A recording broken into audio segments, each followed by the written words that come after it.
07 Commanders.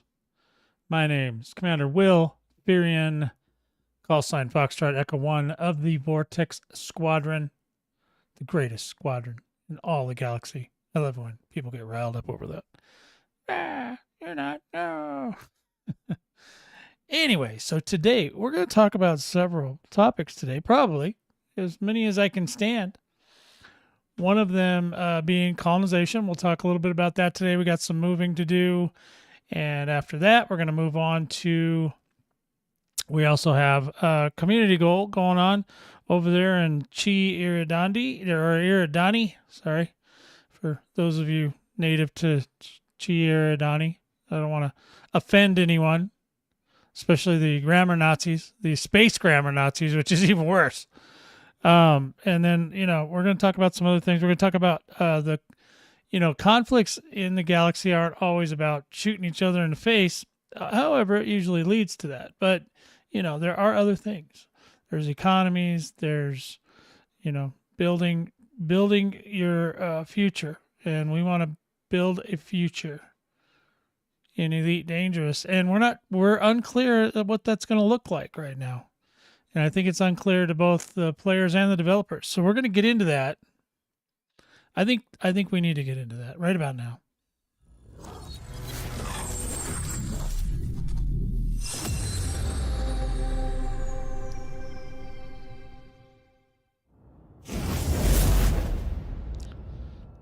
Alrighty then. Hey, everybody, clap your hands. Whenever there's changes, it causes a lot of stress on the player base. I don't know if the developers know, but we come here for a reason, and we have these things rolling around in our heads and expectations and things, and when things don't go right, well, that's a waste of our time, right?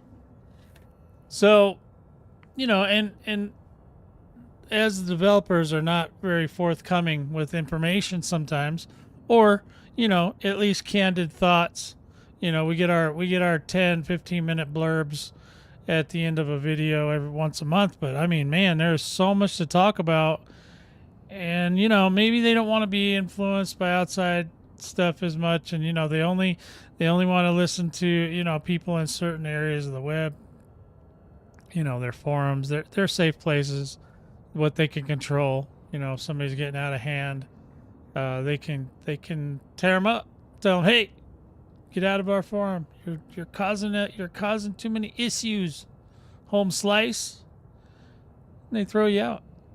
But anyway, war itself, or conflict, usually leading to war, or can lead to war, it's a tricky situation. So you want to we got this colonization, right? And it's still in flux, big time, commanders. You guys know, I said weeks ago that, we need to take it easy. I try, and I know probably some of them are a little bit mad at me for saying this, but like, guys, don't go crazy yet, because, by the time, this all pans out, we're going to, be flipped on our heads 15 times, and we will eventually get to where we need to go. And it just comes down to whether or not, you want to do all the work or if you want somebody else to do it. For me personally, I prefer that, I just kind of ride the coattails, right? Like, somebody does some things, they build some stuff, and then I go out there and I go, oh, here's a spot. And then I go out there and I build a spot, right?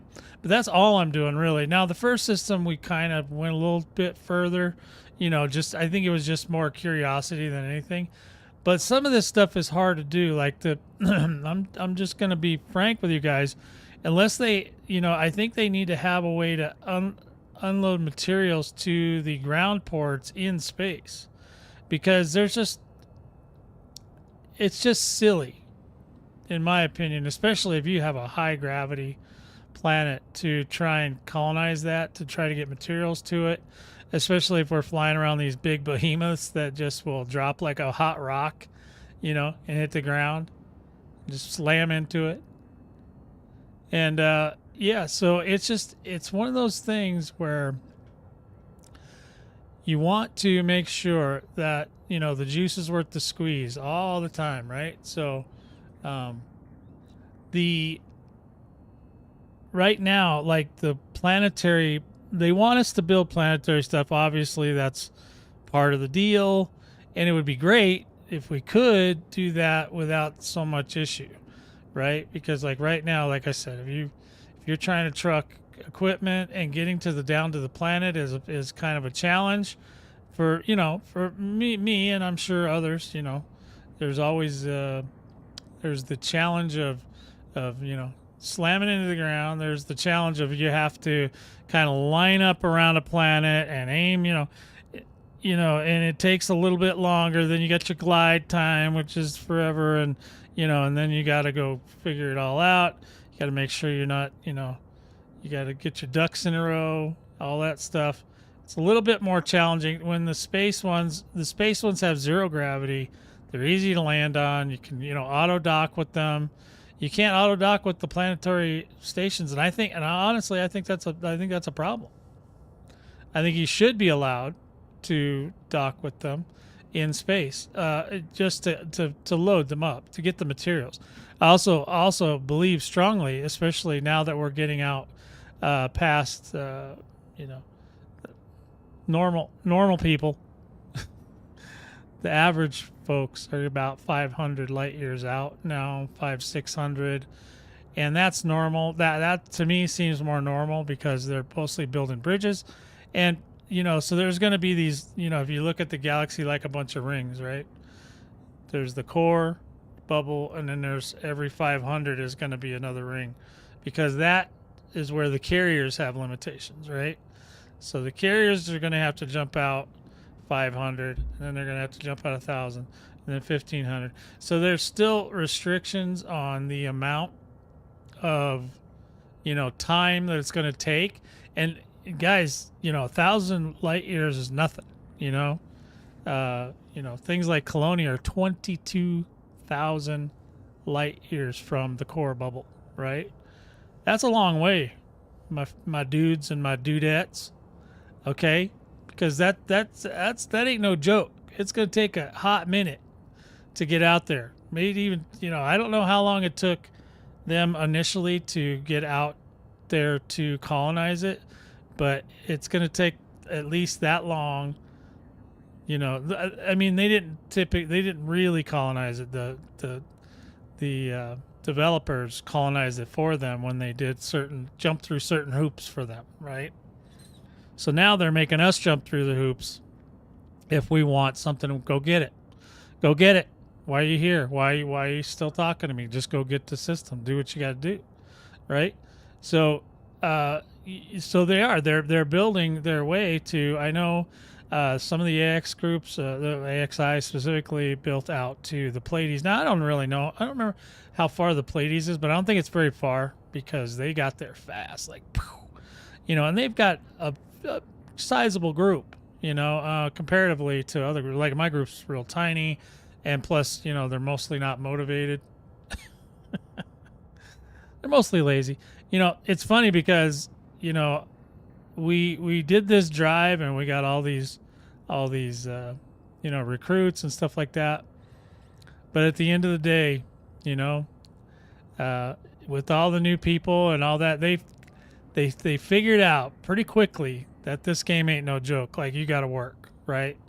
And so the core guys, group of guys that I've always played with for the last 10 years, they're always there, right? They're always in. They're all in.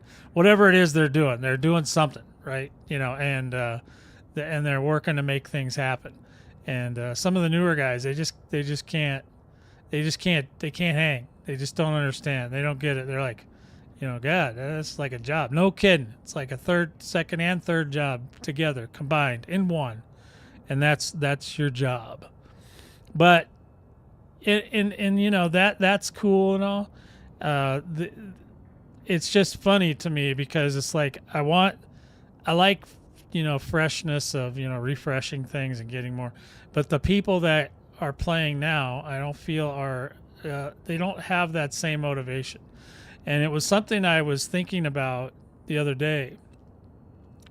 Obviously, I think way too much about Elite Dangerous, but I was thinking, with the way they're changing things, the soul of the game has really been affected, right? The way that the people that started at the very beginning, like me, saw the game, and and even before that, when we grew up with the other games, we played all these other games, and we had this idea in our head of what the universe is and how it should be.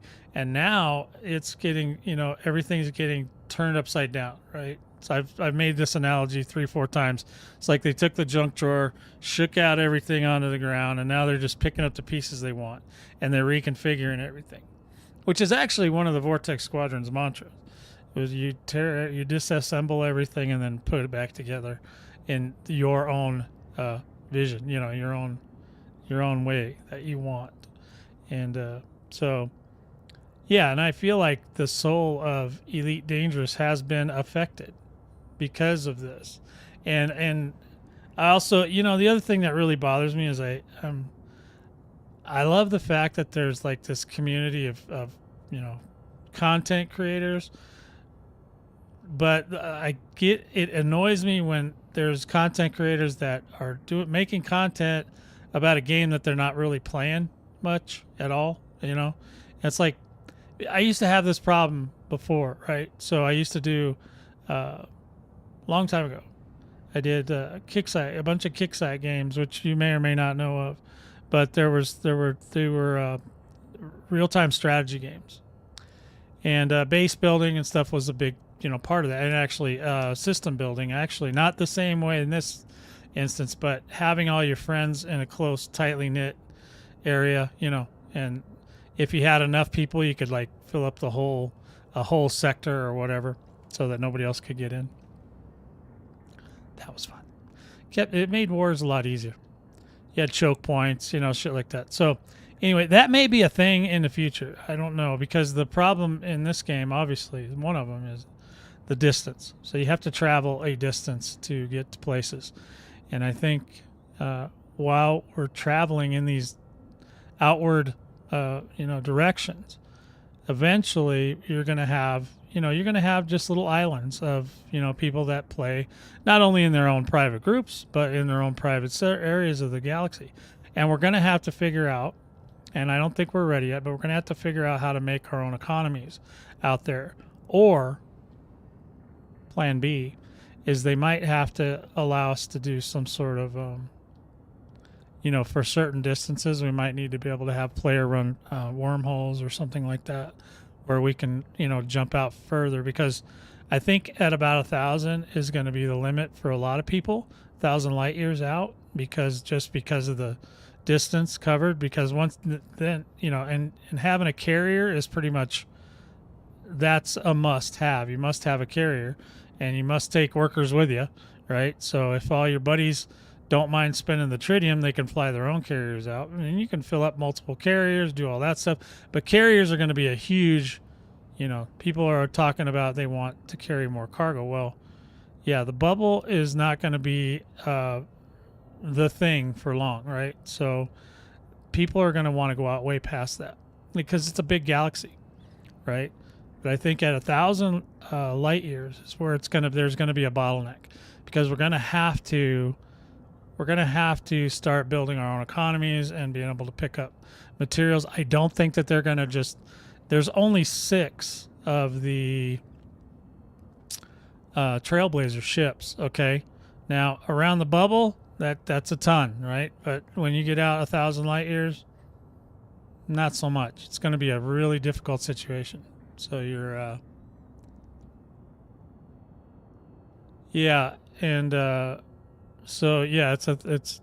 so that's, I mean, 1,000 light years, I think, is going to be a bottleneck for a lot of people. So OS7 to SM Roswell, I want carrier limpets that unload my cargo at build sites. I'll tell you what, SM, and I love you, by the way, just so you know. That's not really that. I wouldn't. What I would do, and not to besmirch your limpet idea, carrier limpets that unload my carrier to build sites. That's I wouldn't say that. What I would say is there should be a connector. Okay, so you should be able to connect your fleet carrier to to a either a trailblazer or whatever, either a trailblazer or a planetary construction site, or a planetary or space construction site, and you should have a connector, and you should be able to tell it that you want to unload and have it go and use drones to move your stuff, either drones or your crew members that don't do anything anyway unless you happen to be in that situation. And I don't know about what they're going to do with crew. They're really expensive. I don't know what the hell the boys were thinking back in the day there. I would just have a connector so that you can connect to those places and then get them offloaded. Now, that's not going to cost you money per se. It would prevent you from moving your carrier for a time, but you should at least be inconvenienced by how much time it takes. And obviously it would cost a certain amount of money or resources or whatever. But yeah, limpets themselves, I don't think that. I wish they would just fix the limpets so they'd pick the stuff up off the ground again. And I know that some people are trying to come up with ways. There's a contingent out there of folks right now trying to figure out how to get the limpets to pick the stuff up off the ground, because nobody wants to drive the SRVs. Not for that, okay? SRVs are fun, don't get me wrong. But for collecting materials, oh my Lord, have mercy. That is the worst experience. Almost as bad as trying to land on a planet to deliver materials. That's what I believe they should do. But, I understand the limpet idea, but the limpets weren't really intended to do that. You would be better off having a drone, because a limpet can only carry one. Well, technically it's 3, but it can only carry 1 unit of stuff at a time. Where a drone, you could have the drone come up, and you may not even see it. You know what I mean? It may be in the background. You don't need to see it. You just need to know what's happening, right? So a little thing comes up, you get a little menu and says, yeah, I want to connect from here to here, and maybe you have to be within a system or 2 away. I don't know. It depends on, one of the problems is that people can clog the systems, right? So like right now, a lot of the trailblazers are hard to get into, because if a good, swath of commanders are working on a spot or just being dickheads, they can fill up those systems with bodies, carriers, and then you can't get any work done. So you have to go somewhere else or whatever, and like I said, there's all these limitations. So, well, yeah, that's what I said. Drones are the crew members. Sure. Yeah. We want some way, some kind of connector. Okay, so here's an example of one that currently exists. Is when you go into certain systems, you're able to interact with certain systems. So you go into, say, a carrier administration. You can go into a carrier administration system, and in that system you can connect to the carrier administration. And then there you do the work. And this would be kind of like that, but it'd be more mobile, where you can go to the system. It's more going to be based on construction sites, right?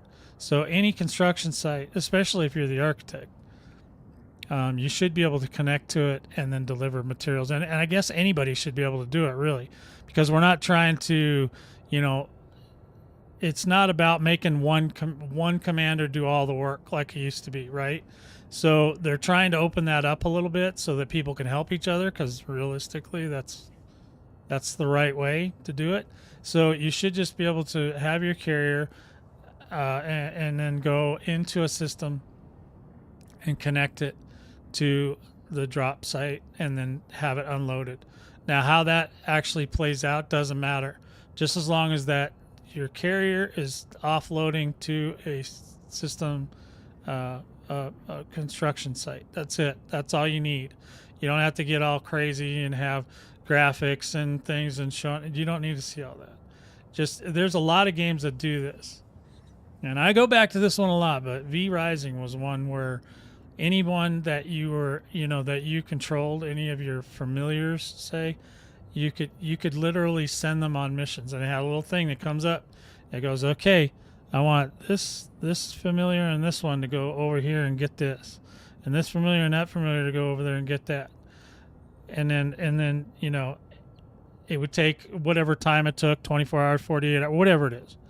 And then it would happen in the background. So you could go on about your business, and that would be going on, and you'd have a little list of whatever, Well, I mean, Elite, they probably wouldn't even tell us what's going on, but you'd get a little message. Your station offloading is complete. But you might have to do something like maybe you can't move your carrier or something. And that's okay. That's an inconvenience, but it's better than the alternative, which is you literally moving it all yourself, especially if it's on a planetary thing. But you don't need to see it. You don't need to. You just need to have it done. Like right now, for example, another example. Right now, I am going. I'm actually unloading today, but you can go right now and go over to. What was I going to say?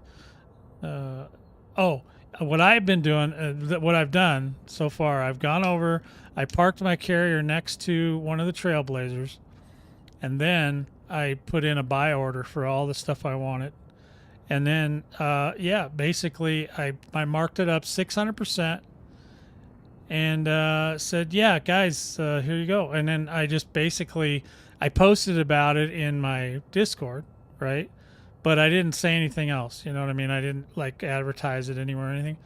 Sure enough, in the next 24 hours or so, I got a full deal, and I think that part of the game should stay. But, but I also think that if you want to pay the money to offload with drones or crew members or whatever, that should be an option. And maybe that will be. Maybe that's already in the plans. I don't always know how far ahead they're thinking. They're thinking usually way further ahead than I am, over beers and whatnot. But so that's one area, So the war itself, the conflict itself, now is planting flags. What I like to call it. You got to plant your flag, and you want to plant as many as you can, right? And some empires are going to be much bigger. The Pleiades Empire is going to be way bigger than anything I'll ever build, right? But so what I plan to do is build smaller empires, even if it's only just a presence. So that's kind of what I'm doing now. Of course, this is probably going to be Corsair weekend for everybody else playing Elite, but I'm not a partner anymore, so I don't have that privilege anymore. I could probably get it again if I asked for it, but I don't even know if I want to ask for it, to be honest, because then you got to when you become a partner, you become a salesman for the game. So a more staunch salesman than I am. Plus, they'll want you to play the other games that they promote as well. So that always bugged me. It's like, I don't want to play your whatever Whisper game or whatever the hell it was. I don't want to play that. Like, I'm here for the space. I'm here for the space of trucking and killing and stuff. Mostly, I'm not a fan of the trucking still, but it is what it is. So so that's the one thing is it's planting flags. I wouldn't get, and I know Meckham put out a new video today about his recommendations, and I've been recommending the same thing. Don't go crazy. Don't go too far, because what you're going to do is you're going to build yourself into a corner. So just make sure you, at least, if nothing else, get the flags out there. There's an argument to be had of whether or not you should build a larger Coriolis right out of the gate, or whether you should just build the small ones. If you're not going to use the systems, obviously you want the small ones. The second factor is if the Coriolis isn't where you are going to want it, then I always start with the little one. I don't mind building the points or whatever. That's fine. That's typical. I mean, any World of Warcraft, or not, not World of Warcraft, but the old Warcraft and the old, Command and Conquers and all that, you always had to have, there was always prerequisites to building things. And that's fine. Because they're trying to, I think even with they've been making some changes, but I think they're trying to not let us over-engineer, right? So, because what people will do is they'll try to min-max every single system in the galaxy, and that Is that not everybody's going to get into that. I think it'd be better if the game just kind of generally took care of that for you, and you could just build, rather than having to worry about all this other stuff with the economy and all that.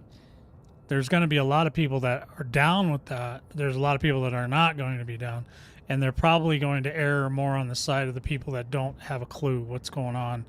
They just go in there, they just want to build a home. They're not thinking about it as, not everybody can think galactically, right? You're thinking about, well, what would this benefit the entire community? And there's probably a lot of people that don't care, or like, I just want my house. I don't care that nobody could come here. I just want my house, and that's fine. But what I'm saying is, I think that when it comes down to it, they're going to err on the colony side of it, where they want you to build a colony, okay? Because, and this kind of goes along with the whole Thargoid thing, right? Because the Thargoids came and they uprooted a bunch of our people, a lot of our people, and or killed them or turned them into zombies or Thumans, whichever one you like. So they're running around, out there, and you want to build a colony. Those colonies, I think, one of the things that the colonies are good for is that it will attract Thargoids eventually, probably down the road, because Thargoids like soaking up humans. Yeah, Jack, I'm gonna have to give you an 07, but I disagree. He's not thinking for all of us. He's thinking for Meccan. He mostly for Meccan. Okay, he's not thinking for all of us. But I mean, he does have some good points. If you look at all the stuff that he puts out, it's not about humanity. It's about Meccan and how awesome he is. Okay. And he's probably doing way too much more work than he needs to, because he's going way overboard. Some of those guys, when they get into that testing, those cannon guys and stuff, those guys are nuts. I mean, those guys are like really, really, really, they try to deconstruct everything, and that's fine, but man, that's got to be a lot of work. Yeah, but I don't buy that story for anything like that. But as far as how it affects other people, the thing is that if you weren't trying to min-max everything right out of the gate, you're probably going to be okay. Just let most of it set. Well, he's passionate, that's for sure. He's passionate about one thing, him. I mean, that's fine. There's you could be a narcissist, it's fine. I don't care. Most of my guys are too. So and I was the same way a long time ago. I just, over time, I started learning about being compassionate, not just passionate. Because I used to be a staunch PvPer, and you must submit to my will, and you must allow yourself to be killed by me 7,000 times. Yeah, I used to be that guy. I just saw a guy. Some of the Star Citizen guys are still like that.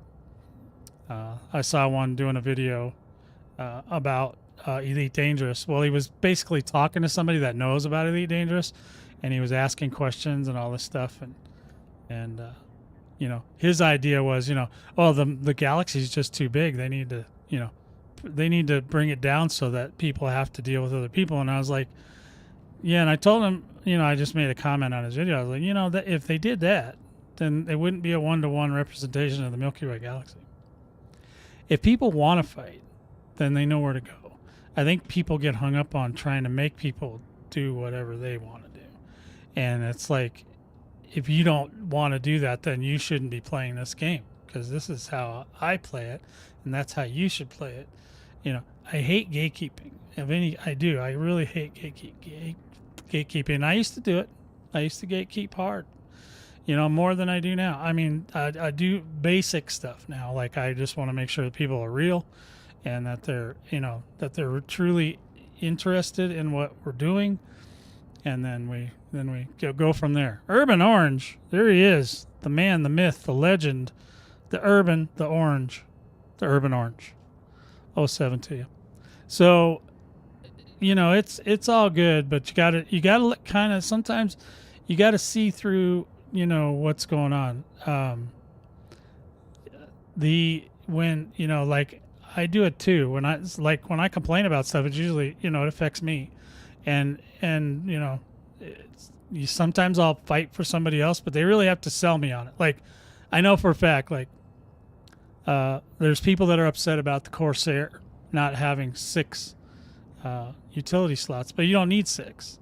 But when they say they want them, they're just like, we need you to support this movement, fear that that 4 needs to go away. We need more. And it's like, well, here's the rub.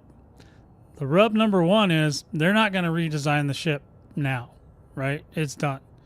So it is what it is. 4 utility slots is not optimal for a lot of things, but it is optimal for most things. So they there's an error called Scarlet Crate. Anyway, so they have a they have a ship. It's I've already predicted. I said almost whenever we heard about it, I was like, yeah, that thing's going to replace pretty much all. I know for a fact it's designed for power play because of the way it is. The multi-role ship, I know a lot of people were using and I do it too, either using the Mandalay or the Cobra Mark V for power play because it's just easier, right? So, but the Corsair, yeah, see, they're not going to, that's probably not going to happen. So, I mean, sure, you can say it. Are they going to do it? Probably not. Why? See, this is the problem. Why? And this is what I want to know too on the modules or on the utility slots is why? Why do you need 6? What are you trying to accomplish? Why, make an argument. Why does the Corsair need to boost to 700? What difference would that make? What would that do?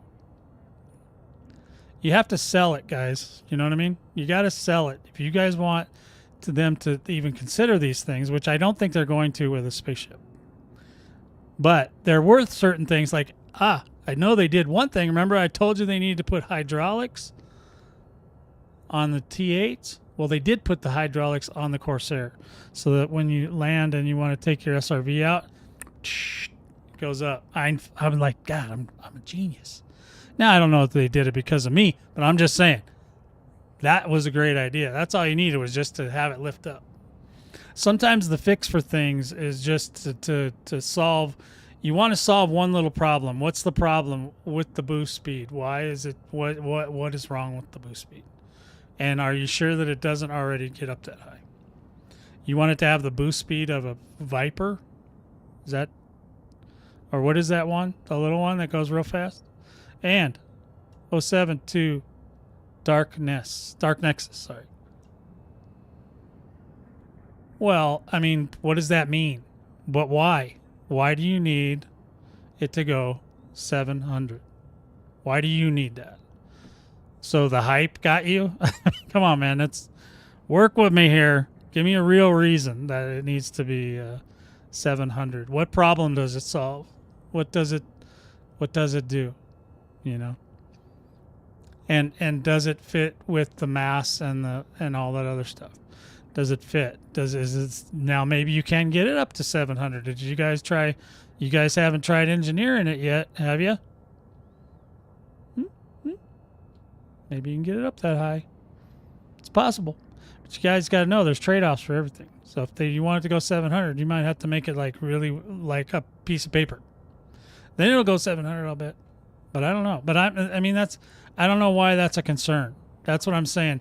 And the same thing with the utility mount slots. Why is it a concern? What's the problem that we're trying to fix? What does it do? How does it prevent us from having fun? These are questions that I'm sure the devs will want to know. If you just say it needs to do this, it needs to do that, they're not going to listen to that. Why would they? Would you do that? Like if they say, somebody comes up to you and says, well, you need to only wear, purple shirts. Okay, well, do you not think to yourself, well, why do I only need to wear purple? No? Well, I'm just saying. Or do you just do it? Yeah, they don't. Yeah, you got to give them something to work with, boys. Come on, work with me. You got to give them something to work with. Excellent. 600 is nothing to sneeze at, buddy. It also has more weapons than anything else that size. Other than yeah, that's it. No, that actually the only thing that has as much weapons as the 600. It's really made for. But 600 can get away from anything. So what are you trying to run away from? What do you want at 700? What's going to happen? Tell me. Tell me your thoughts, buddy. I want to know. Why do we need 700? Are we racing? Is it a race car? Or is that what we're making? So I don't know.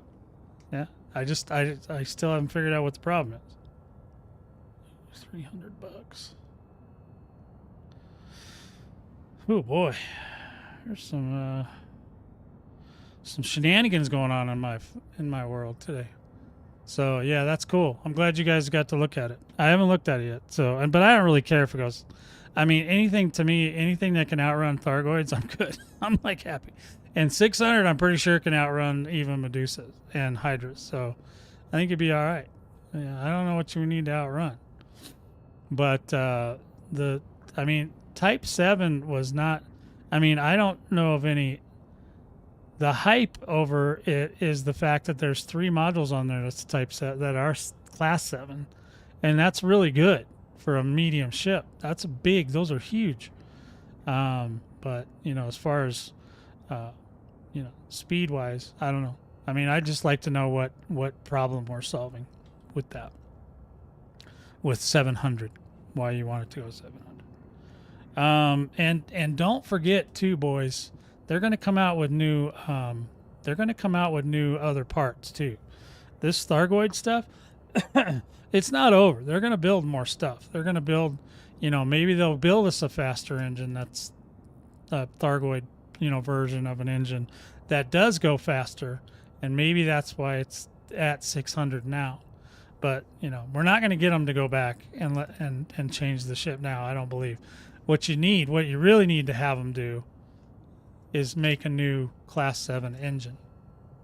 Then it will go the speed you want. See what I'm saying? It's not that you have to fix the ship. You just have to fix the part that's holding it back. There's one part in that whole ship that stops it from going over 600. Right? That's the part. You need to focus on that, not the ship.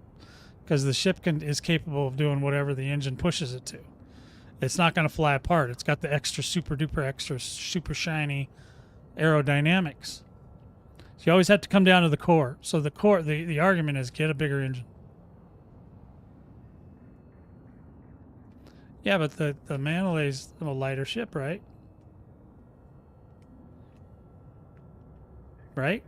Mandalay's also a lighter ship, right? What's the trade-off? Is there something I'm missing? Isn't the mass on the Mandalay much lower than it is on the Corsair? And Class 7 doesn't necessarily mean speed. It just means power. Pretty much, huh? Well, you guys are gonna have to do a little more research on that. If you could prove to the devs that it needs to be faster because of XYZ, then that's what I would work on. But I think really, if you want to, you should attack the engine, not the ship. So that's where I would focus, because the engine is what, it should push it harder, but it also, the Mandalay is a much different ship. It's a much smaller medium than the Corsair. The Corsair is much bigger. Yeah. So I don't know. If there's something wrong with their math, you guys should present it to them. Really with their math, not just because of X, Y, because you've seen this and that. Just it has to work out mathematically. So I would 100% say, hey, if you got a mathematical reason, you guys should bring that up, because that now, if it's a mathematical reason, they can fix that. They're not going to redesign the ship or any of that. They're not going to put more. They're not going to put more utility slots in it, and you don't necessarily need them. You just, even for Thargoid, you don't need that many.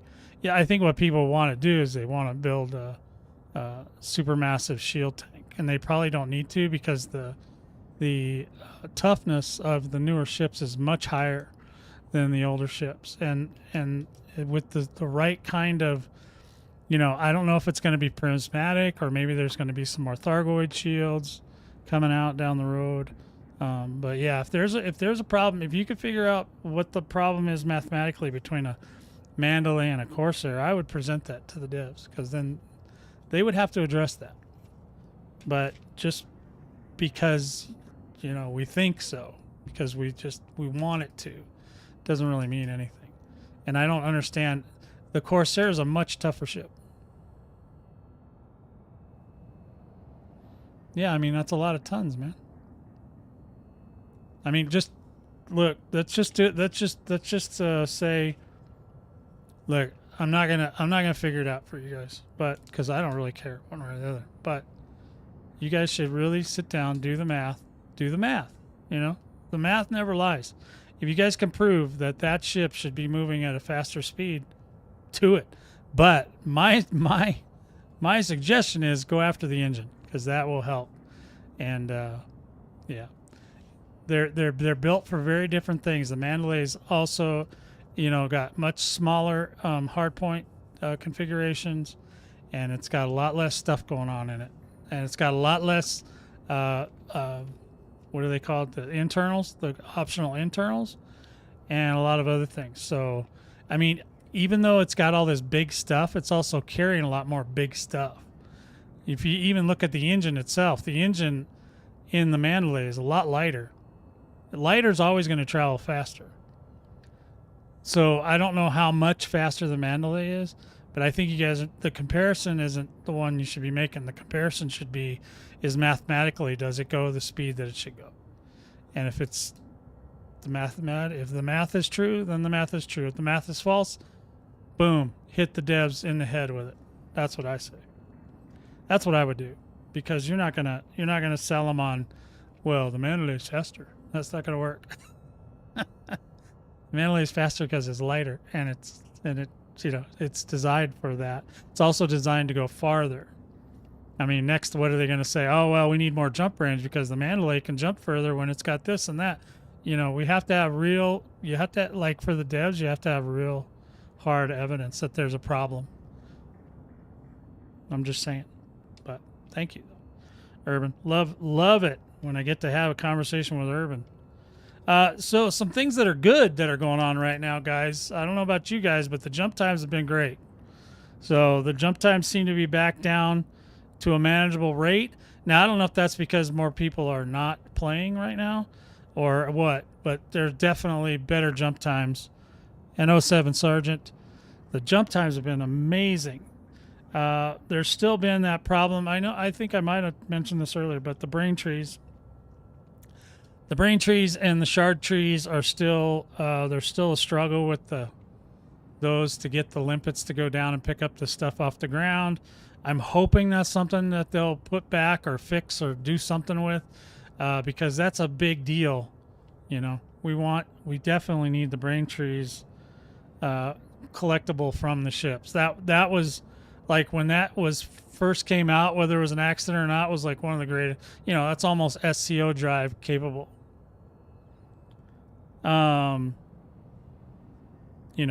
So the game itself, like I said, I think I talked about this earlier, but the soul of Elite Dangerous is changing, and we're hoping that it will.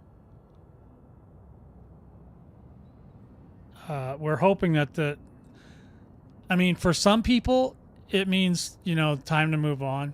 For some people, try not to be too agonized over it. The game has, with the changes, the game has kind of revitalized itself and started to come back to life.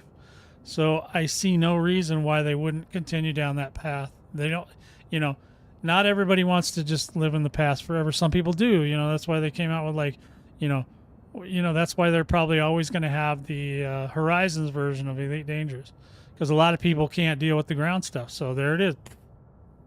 But that means when you do that, you're no longer on the live service, and then you just get to live in the past forever. So if you want new stuff, it's a little bit tougher to get it. And especially if they're not actively working on it, which they're not going to be unless, they're going to have to show a pattern of making money.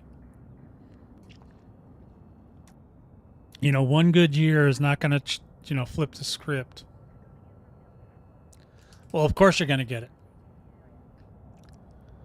Yeah, Urban, I just put my money in my account on Frontier. So I'm ready to get the course. I will have the Corsair on Tuesday. Like I said, I'm not a partner anymore. I left for a couple of years. They kicked me out, whatever.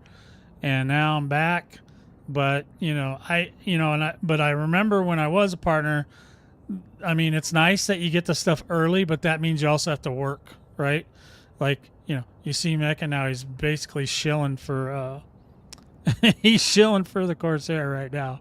And, he even made some scripted videos, which I've not seen too many of those from him. So interesting to see how the tables have turned, how they go. And look, I've been partnered with a bazillion games, and it's work. When you get partnered, you have to literally do stuff, and it doesn't make your voice any better. What makes your voice better is proof. Like, if you want to prove something, then prove it. Don't just say it, just prove it. If you really want them to change something, then prove it. Like what I do. I go in here, I show you, I say, look, this sucks. This is why this sucks. This is what I think it should do. That's the kind of stuff they're going to listen to. Maybe. I mean, there's a higher percentage chance. Let me just reiterate that. They don't, I'm not saying they ever listen to me, but I have come up with a lot of ideas that they came up with either at the same time or they, got wind of it from somewhere, or somebody else said it after I said it. Whatever happened, I'm usually the first one to say some of this stuff. It makes me laugh because I'll say something and then like 2-3 weeks later, somebody says, oh, you're right. I'm like, oh, yeah, there you go. Yeah, I already talked about that. already did that. So here we go. Here's the Scarlet Crate. Means you cannot get a connection to the transaction server. I can connect to the server though. So the transaction server, is that is that monetization? Is that money? Is that what you mean? Because that goes through a third party. That's another thing that reminds me. Also,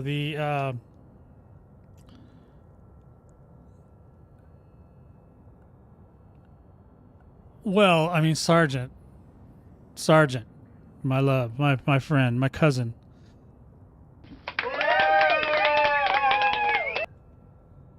He doesn't do anything different than what we used to do. Right? Were you ever on one of the shows? Were you a producer on one of my shows? We used to do the same thing. It's not that we're trashing it, it's that we're passionate about it and we get mad. He's passionate. Now, I think he's completely cuckoo for Cocoa Puffs with the Thargoid stuff, but he's not wrong. And you got to understand too, just because we think something's offensive doesn't mean the devs do, right? You were with Sharky. Okay. That was Vega Conflict, right? Yeah, we're the only time we were nice is when Sharky say, "Come on, guys, don't do that." Mostly we were mean, right? We were mean. We're mean to each other. We're mean. We're not nice, right? So, but we always tried to come up with the idea. Not only did we say we want something different, we would say why. What does it do? What does it solve? Elite. Malcolm in the middle. 07 to you, Malcolm. Elite. Did we have a show for it? Did we do a talk show for Elite? I don't remember. Or you just mean you hung out with him? I'm asking you if you were on one of the podcasts. We did? Oh my God, I don't even remember that. Man, I did. I've done way too many podcasts, man. I've done thousands. Wow. Okay. Yeah. Speaking of podcasts, by the way, boys, if anybody's interested in just getting on and chit-chatting about Elite Dangerous, I would love to start another podcast maybe on the weekend, maybe, or maybe it would have to be late in the day if it was on the week, but yeah. Oh, okay. Was that on my channel? That was on my channel, right? You, Sharky, Nachos, and Highlander. Okay, that makes sense. 07, Gunthrick, coming in hot. He's out there. He's just jumping that little carrier back and forth across the galaxy. Okay. Wow, man. I wish what do you remember what we called the oh my God. Do you remember what we called the podcast? Because I don't remember. 07 to you. Willy-nilly. About time you came back. Aha. Oh, so we were role-playing on that one, huh? Okay. All right. Well, he's a pirate now. He's got his own little whole station all by himself out there. Because it's like at the back of the bus. It's in the back of the system. Which I'm still mad about. So yeah. That's interesting. I forgot we did that. 2009. Wow. Come on, was it? Because the game didn't come out. I think it's going to be more towards 12, 13. You sure it wasn't? It wasn't Vega, right? Because that's too early. Elite didn't come out till like 2014-ish. But Vega, that would have been a Vega time. Yeah, well, I know because I looked up my account the other day and I was like, oh, man, this is when I bought the game. You know. Okay. All right. Well, I believe you. I just don't remember having an actual podcast. But hey, that's, you know, that's getting older for you. You forget stuff. We've been around a long time, Sarge. You and me, buddy. We go way back. But yeah, so jump time's been great. I don't know, anybody been having problems with jump times? I've been having just an amazing time with jump times. So, and another thing too is I don't know that they're never going to come back, but I'm really still kind of disappointed. I wish that 15 minutes. Oh, okay. Jump time. Okay. I thought he was talking about jumping in and because he's going. He said he went back to maybe the bubble to get something and come back. I don't know what the hell he's doing, but it's a thing. Gunther's got his own gig going on over there. So yeah, the missing, the game loops that I really, really miss. I wanted to talk about those just for a second. Jesus, man, you fly too much. Well, as fast as you could get going, I guess that's okay. Yeah, you need to see a doctor, Gunther. You need to seek help. Seek help, please. So some of the game loops now, having, the California Nebula is the only place that's still got the conflict zones. Now the conflict zones are okay, guys, but you know what? They're not the best of the game loops that we had. The best of the game loops were the ones where a station or a ground station especially, or an the orbital station were under attack by Thargoids. Now they did this just before the end of the Thargoid War in Mars. I think it's called Mars Station. It was one of the main stations in the Thargoid War that was under siege, and it was like a perpetual version of an assault. And maybe it had a conflict zone timer in it, but it was constant and you could just open it over and over and over and it never died, right? I mean, it wouldn't have died had we not killed the you couldn't kill it specifically, you had to kill the Titan, right? So, but since there are no Titans, I mean, a perpetual war like that where you can just go out and play, that kind of game loop is really, really fun. And especially if you're into, a lot of us, many of us have a whole, fleet of Thargoid capable ships to go fight with. However, the enemy's not there. I mean, not currently, unless you go to like California. Now, some people might argue that the what are they called? The signal sources are the way to go. They're not. They're not the same. It's not the same kind of war. You know what I mean? So we, well, they are in the game. I think they were grooming them to be a non-playable power play faction. I think they were grooming them for that. But I think that we might have had to go a certain direction to get there. And the thing is with this community, we always want the shiny stuff. So if they give us the option, so let's just say, I'll give you a what if. Let's just say, for example, instead of taking out the last Titan, we let it stay. Now, technically, that would have triggered another 14 systems to spawn, and we would have had a bigger mess on our hands, right? But it also could have triggered, if we had completed the week before the Titan got there, if we had completed that, the mission that week, which there was a countdown timer, and I know people are, it's scripted, blah, blah. I don't know that it was. Hell's Gate, 07 to you. Anyway, if we had completed that one, and I caused a big stink about it. I'm like, we can avoid. Now, I'm not saying that the Titan wasn't going to show up, but what I was saying was that if we had killed that instant, if we had killed that, killed the all the offensive Thargoids that week, then we might have been able to avoid either we would have had less Thargoids, or we would have, maybe been able to go down this other path where we're actually conversing with them. But we never took that bait because they tempt us with things like guns. You know what I mean? So the guns always trump everything else, right? So even skins in some cases, it's like, no, I want the skin. I want the skin. Let's kill. And plus, it was a little late. But you remember towards the end, if you guys, didn't participate in the Thargoid War, I apologize. But towards the end, there was a message that came out where they were waving the flag, right? They were waving the surrender flag. Was that true, or was that not true? You know what I mean? Were they trolling us, or were they not? We don't know, because they don't invite me to the meetings. I don't know what the hell's going on half the time. I just guess, and then sometimes I get it right, sometimes I get it wrong. But you know what I mean? So they did all this stuff, and it's like, what in the hell, dude? What is going on right now?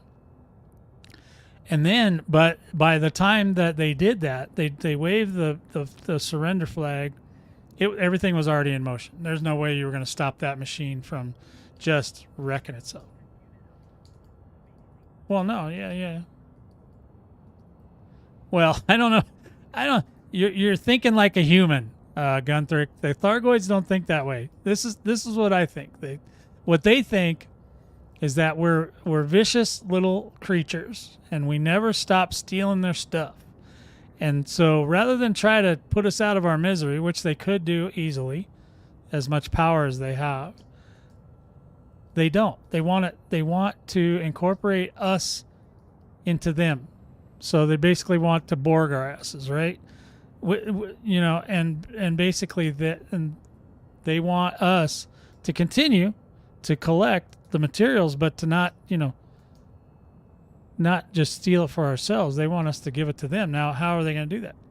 Well, if they, plant us with a little seed in this generation and a couple generations down, they're going to be much more open to the Thargoid suggestion, right? So, like, Ceogen A is one of the people that currently can talk to the Thargoids, will tell you they have plans for us. She'll tell you that they do have plans for us, and those plans haven't ended. You see, there's 8 Titans out there that are broadcasting a message, and you can decode that message with a spectral analyzer or whatever, and it will show you that there is a Thargoid, and then there's 2, 4, 6, 8 humans. Okay, now 8 is their number. I don't know exactly why it's their number, but it's their number. So when it goes to 8, that's when I believe is when the Thargoids will have the most influence over us, because they're much smarter than we are. They're not going to talk to us like, they're not going to have a conversation. Okay, they have thought, and they're an insectoid race. They think about their motivation, what they want, what they're trying to accomplish. Yeah, I don't think they need to use the. You mean the Titan motherships? Yeah. I mean they did that, but now they're not. You know, I mean we blew up all the Thargoids, the dead ones. That's an interesting idea. Oh, Hulk equals broken. Okay. Okay, so the dead Titans. Well, they're not really dead. They're just broken. You're right. That's exactly what they are. They're broken. Broken into little pieces. So absolutely, man. I was saying too, like if we're gonna get past 1K, 1,000 light years from the core bubble, it's going to be a struggle because, you know, there's going to be a point where the juice isn't worth the squeeze taking carriers anymore. And maybe 1,000 is a little shy. Maybe it's 2,000, but in any event, eventually it's going to be like, you know, 5, 10 carrier jumps to get your materials out there, unless we slow down and we build the economies to go out there and do this stuff, you know, to be able to continue forward. And you got to remember, the further out we go, that's going to make it's a wider net. So if you want something, you're going to have to build your own, you know what I mean? So everybody's going in their own directions right now, right? So, but eventually you're going to need colonies. You're going to need big colonies out there to handle this stuff. And the further we get out from the core bubble, the more likely it is we're going to get assaulted by Thargoids or other things, right? Well, of course there is Hell's Gate, but I don't think that they're going to. Did I give you an 07 Hell's Gate? Did I? 07. Hey, yeah, of course there is. There's a lot of stuff that's out there to be found. Whether it exists in the game or not is the question, right? Because look, there's a lot of people. You guys don't realize there's groups of people that's all they do is go look for stuff. Jocko, what's up? 07 to you. Yeah, so there's a lot going on. There's a lot to unpack. Well, I think, well, it was a dead, you know, they dead ended it, right? They dead ended it. They never made the meta alloys what they should have been, which should have been the best protection against the Thargoids ever. Ended up being, you know, and then at some point they eventually just shut off all the Guardian tech. So it's kind of a dead end project. I think really, I don't know that they're. I mean, if you think about it, are they going to continue with the major storyline or not? I don't know that they're going to do that anymore, because what it sounds like, you know, when you watch the videos and whatnot of Arf talking to I can't remember the other guy's name, sorry, but the guy who's in charge of, you know, the direction of Elite at the moment. I think they're more interested in trying to put a lot, if not all, of the tools in our hands to be able to create situations and to be able to, you know, create stories and tell our stories ourselves rather than relying on the company to do it. Because obviously the company, you know, it has its ups and downs with the storytelling. And obviously as things change hands over time, you know, people move on, people do other things. Yeah, right. There's another one, Dark Wheel and all that. The Dark Wheel, Raxla, the whole nine. There's a whole big giant storyline there. Are they ever going to continue with that? We don't know. Like I said, I wish they'd invite me to the meetings. I'd tell you guys everything. That's probably why they don't. That's probably why they don't invite me to the meetings. But, you know, there's a lot to unpack, guys. It's insane. Well, I still got more to talk about, but I need to take a little 5-minute breather. So you know what that means, boys. Hang with me. I'll be right back. Think about your questions and stuff. I'm coming back right now.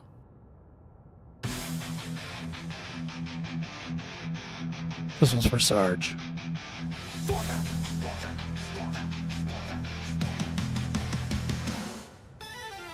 Fortune rises, power in our hands. 2301, control the horse's lands. Fighting threats, humanity's call. Guns for hire, we will never fall.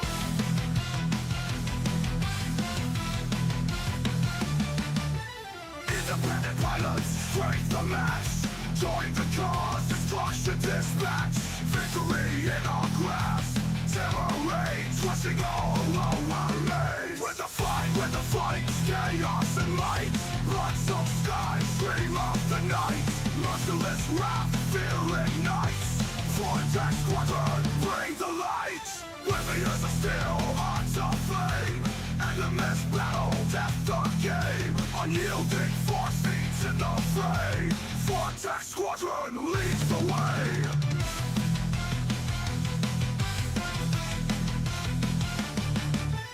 Mercenaries grim, take no prisoners. Enemies fall, fates they sinister. Guns blazing, night turns red. Shadows rise, countless dead. With the fight, chaos and light. Blood-soaked skies, scream of the night. Merciless wrath, fear ignites. Vortex squadron, bring the light.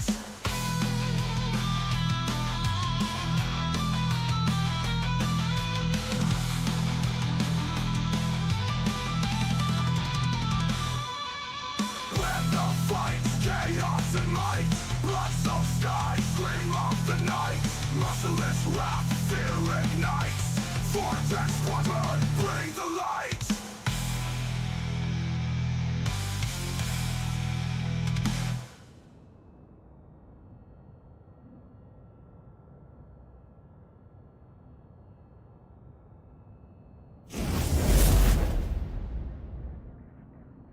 Alrighty then, I'm back, boys. Sorry, I had to take a little pause for the cause, you know.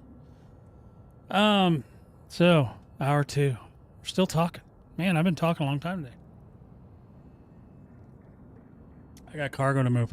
So, and I'll tell you, just on an aside, the cargo situation's been working. So when I get done unloading this load that I've got now, I'm gonna be back out to get people to collect me some more, and I'm hoping. And you guys tell me if I'm wrong. Is 600% still the galactic average? Still good?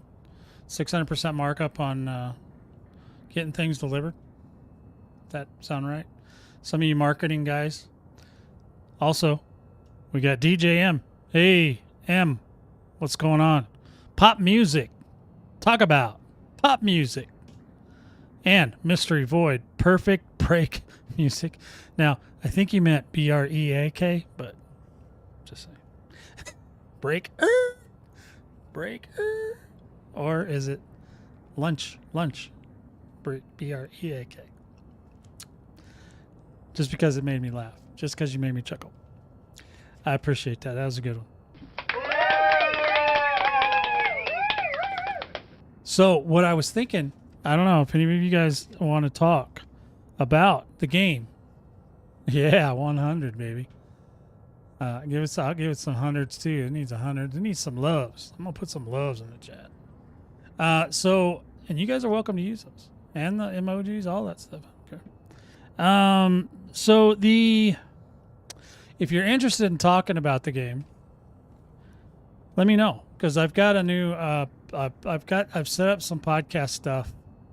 Yeah, okay. All right. I was just checking, man, because sometimes I pull the e-brake, you know, and skid, you know, and, you know, I used to be into drifting and all that. So, yeah, I get it. It could have went either way.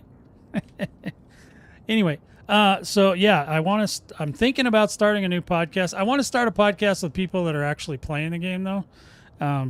It annoys me that some of these other podcasts, the people aren't really playing the game, or, you know, doing the bare minimum and just talking smack about stuff.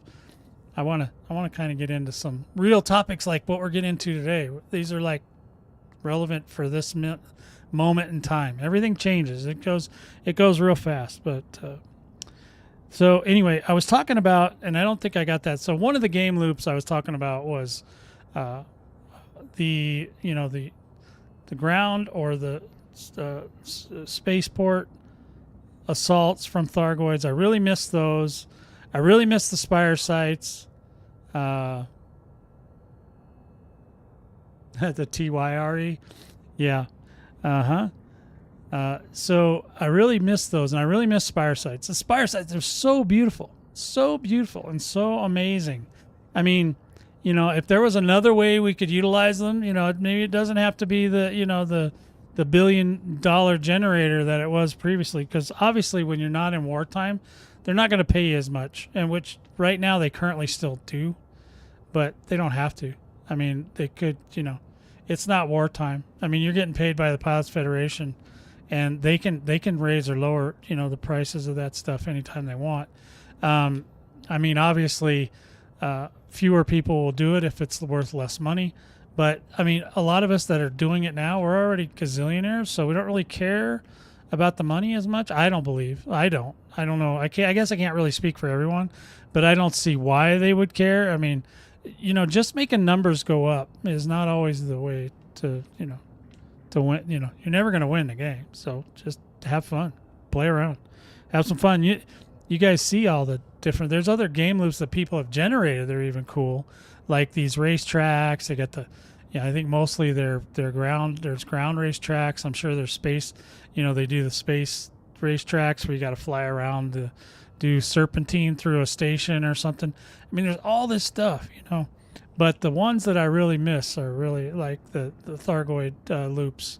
There were certain, at a certain point, yeah, like I don't really care about, even on this account. This is my second account. I have, have a lot. Hold on. 2.7 billion on this account alone. You know, and this account is hardly even ever played. I mean, I played it for the first 15 hours or so. I spent making myself about 3.5 billion credits, and then that was it. I just did it to prove that, you know, the new ships were pay to win. People still didn't like it, but they can't argue with it either. They can't say why it's wrong. So but I'll tell you, I'll be honest, Gunther, listen to me, man.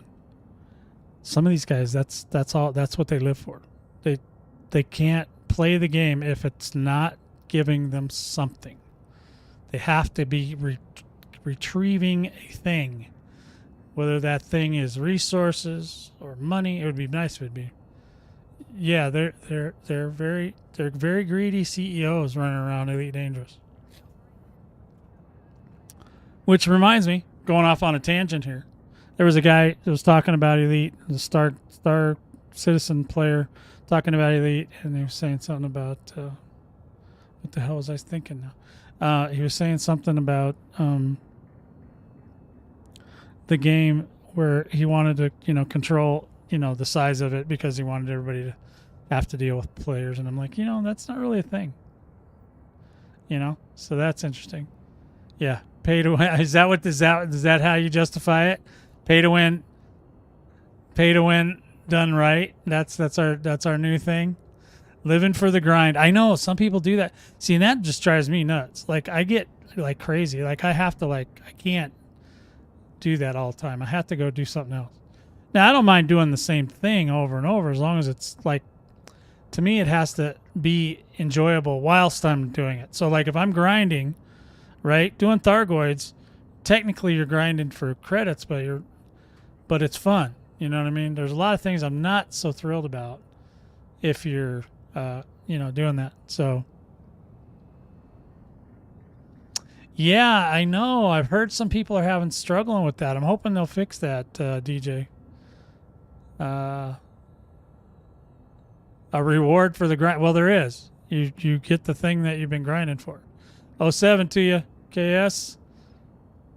Yeah, the ground combat, the space, you know, the spaceship ground combat, not the ground stuff in Elite. I don't know where they're going with that. They have not really even touched it, but I think they know that the majority, I'm pretty sure they know that the majority of their players like to fly the spaceships. That's why they're here.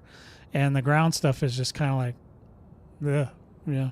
Some people play it, but I'm pretty sure it's a small amount. Otherwise, they'd be working on the ground stuff and letting the space stuff go. So that's all I'm just saying.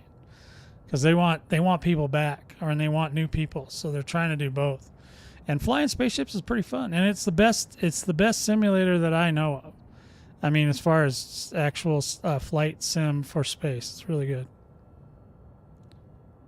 Yeah, right. Yeah, I got you. Yeah, ground assault, or they used to be called invasions. The invasions on those were great because it was all space based.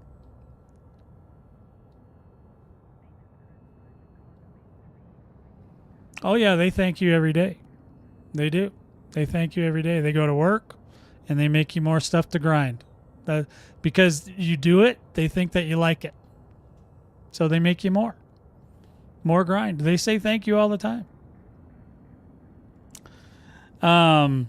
That's how they thank us. They make more. They find out what we like and then they give us more of that. You know what I mean? So there are certain, things that people like. Obviously trucking's one of them. So we got more trucking. We got more trucking now than we could ever wish for in a million years. We like Thargoids too, but I don't know. Maybe we weren't big enough. Maybe we weren't enough. I mean, it was really hard, though, to be honest. It was really hard for me to convince even my own squadron to come do it. You know what I mean? So, and my guys like to fight. So, if they're not coming, there's something fundamentally wrong. But eventually, once they dumbed it down, dumbed it down. You know what I mean? They made it less difficult. Then the boys are like, oh, yeah. Oh, you can just buy this stuff? Okay, let's go. Because they didn't want to do that stuff I had to do to get some of these parts, man. It was crazy. Running into a frickin', what was that thing called? The pulse wave barrier. Had to run into that thing 5 times to get this stupid part for one of the caustic sinks or the pulse wave barrier neutralizer thing. Oh my God. What a nightmare. That was horrible. That was the most difficult thing I think I ever had to do. I don't know. There's other things, but that was difficult. Plus, they took out or they made obsolete some of the, the thing that scares me a little bit is that they took out some of the things we needed. Like, you remember they nerfed all Guardian tech would basically melt anywhere near a Thargo anti-Guardian zone. Well, we never really tried to figure out, how that was being generated or how do we destroy that? No. What they did is they gave us the fix, which was a part that Ramtalk created to make your Guardian work again and be less susceptible to the anti-Guardian zone. But then when we destroyed the Titans, one of those parts became extinct, became obsolete, and they never populated it anywhere else. Now, that's not to say that you need it, because there are no real... All the anti-Guardian zones are pretty much down. The only thing that still will do it to you is a glaive, right? So you got a glaive, and you go in there, and the glaive can still wipe out your Guardian tech. The pre-engineered Guardian tech, for sure. If you have the older Guardian tech and you have the little part, can't remember the name of it off the top of my head, but if you have the little modification on it so that it won't die, then you can still use the older stuff. You just can't use the newer stuff. But you can. But now you can. You can use the newer, the pre-engineered Guardian tech. It, like I said, just stay out of the. If you stay out of the high conflict zone, then you don't have to worry about it as much. M100 07 to you. Sorry, I've been yip-yapping for over an hour. I'm just... There's a lot of stuff going on. I wanted to talk to you guys. I miss you guys. I need to talk to you. So, yeah. There was just some of those Thargoid game loops. I just wish we could somehow, get those back in some capacity. Even if it all has to be out in... I know. If we could get it back in some capacity, even if they have to put it, I don't care if they stick it all in California Nebula. That's fine. They can do that. And nobody would care because it's far, right? Like, not everybody is willing, even with us, offering carrier services out there, it's still not something that everybody wants to be a part of or go that far to go have fun. So, but that's what we like to do. We like to, cart everybody out there and then we go shoot the goids for a while. And then we, go back to whatever we were doing. You know, it's kind of like it's more of a break now or a vacation than it is like a full-time job. But we do want to keep people in the loop as far as how to defeat them, because you know there will be a time, I think, especially with colonization, where we're going to be building colonies. That's going to attract Thargoids, because Thargoids, they don't want to kill us. They want to abduct us and, like I was saying before, Borg us into being more, receptive to their, or more empathetic to what they're trying to do. We don't really know what they're trying to do. I mean, all we know they do is they run around, they plant stuff in the ground, it grows, and it provides them with meta alloys and a bunch of other crap that they like. We don't know why. That's not anything to do with us. The only time they mess with us is when we start poking at them or treating them bad. Then they come and give us the spanks, right? They give us the spankings. Yeah, basically, KS. The invasion of the body snatchers. Yeah, I mean, I agree, man. I'm just like, it's a thing. It's going on. It's a happening dealio. But, I don't, mostly I don't think they care about us because they don't think like us, right? So the only thing they care about is, whatever their true mission is. We don't know what their true mission is. Like, it's not us, right? Like, if they can get us on their side. Now, I mean, they could have just come out and found a way to ask. But maybe maybe they don't understand. Maybe they don't even know if we can communicate. They don't know. I mean, you got to think like an alien, not like a human, right? They don't have the same rationale as we do. They seem to have a very basic idea. They'll fight you, but they'd rather you just come help. Can you guys collect some meta alloys for us? Our guys would be like, oh, hell yeah, collect meta alloys. All they had to do was ask. They'd had 10,000 truckers. But they didn't do that. No, but I think, too, it's...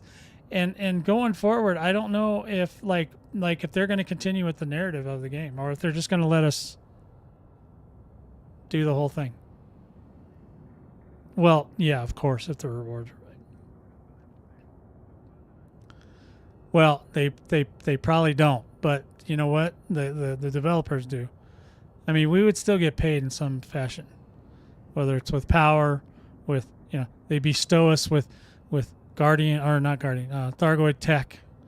I would say, I'm going to bet you guys that they're going to come out with more Thargoid tech, engine parts, weapons, Thargoid tech, and it's going to be it's because they've already started to obsolete all of the they've pretty much obsoleted most of them, all of the old ships, right? Because with the SCO drive and stuff like that, I wouldn't be surprised if they did it with they'll make weapons that you could get on a regular ship but it won't work real good, you know what I mean, or something like that.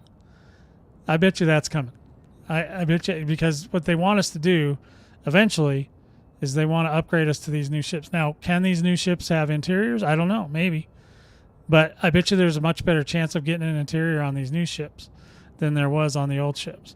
And whether or not that's even a thing to them, we don't know, because they have not alluded to it yet. But we'll see, because they really are trying hard to get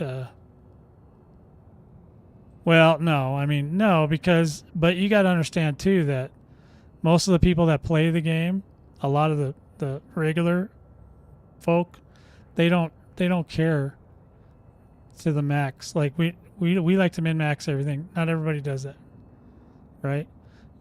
Players the hardcore players tend to min-max themselves right out of fun, right? So they min-max it until it's not even fun anymore. It's just more of I am a robot. Push this button. Must do that. Don't screw up. Don't do this. That's how they run. Yes, Sergeant. Speaking of hotter characters, 07 to you. We've got three waifus. I mean, thumbnails to judge today. You guys ready? I'm ready to have some fun. You guys ready? I'm gonna do them. I'm gonna do them kind of fast. So get your votes in quick, because I got 3 and I only got 1 song. So I'm just gonna play the 1 song and do all 3. Ready? Here we go. Here's number 1. Give it a rating. 1 to 10. on the thumbnail. This was from a video a couple days ago. Let the shenanigans begin with Warha Santra, commander. She is an Imperial commander. She works for the Emperor. All right, got a 10 out of Sergeant right off the bat. We'll give each one about 60 seconds and then we'll move on. All right, here we go. Hell's Gate 07 or 7.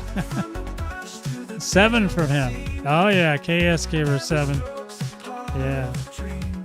And I'll give you extra bonus points, extra bonus rewards if you can tell me what character that's modeled after. 8.8. I like that. That's a nice one. Okay, 07. 07, David. Oh, David.